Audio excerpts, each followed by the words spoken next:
మొత్తం ఓసీల జనాభా ఎంత తెలంగాణ రాష్ట్రంలో 11% లేదా 12% వేసుకో.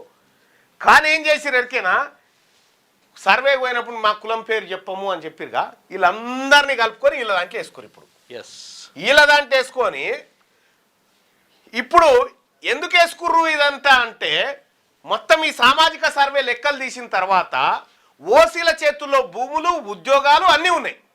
4.4% ఓసీలకు 20 ఎకరాల పైచిలుకు భూములు ఉన్నాయి.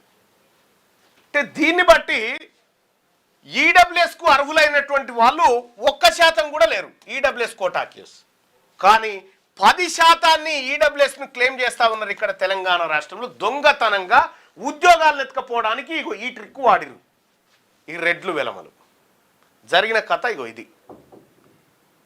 వాళ్ళు ఉన్నదేమో 42 లక్షల మొత్తం ఓసీలు, అందులో బ్రాహ్మణులు వైశ్యులు వీళ్ళంతా వేరు. వీళ్ళందరూ కలిసి రెడ్లు వెలమలు ఉన్నది ఎంతమంది అయ్యారంటే 5.2% మంది. మొత్తం తెలంగాణ జనాభాలో వెలమల జనాభా 0.4%. 0.4% ఉన్నటువంటి ఎలమోళ్ళకేమో ఓ పార్టీ, ఇప్పుడు ఇంకొక పిల్ల పార్టీ ఏదో పార్టీ పెడతా ఉన్నారు.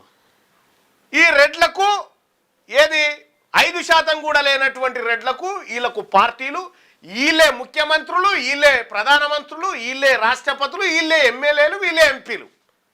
మరి 156.4% ఉన్న బీసీలారా ఇగో ఇప్పుడు లెక్కలు బయటకు వచ్చినాయి చూడరు. ఎవరి సొమ్ము ఎవడు తింటుండు, ఇంకా వీళ్ళు మనకు దోషి పెడుతున్నట్టు. నేను అందుకే చెప్పిన, మన సొమ్మే వాళ్ళు తింటా ఉన్నారు, మనం కాదని చెప్పి లెక్కలతో సహా చెప్పిన ఇలా డాటా కూడా అదే చెప్తా ఉంది కదా. ఇదొక్కటి.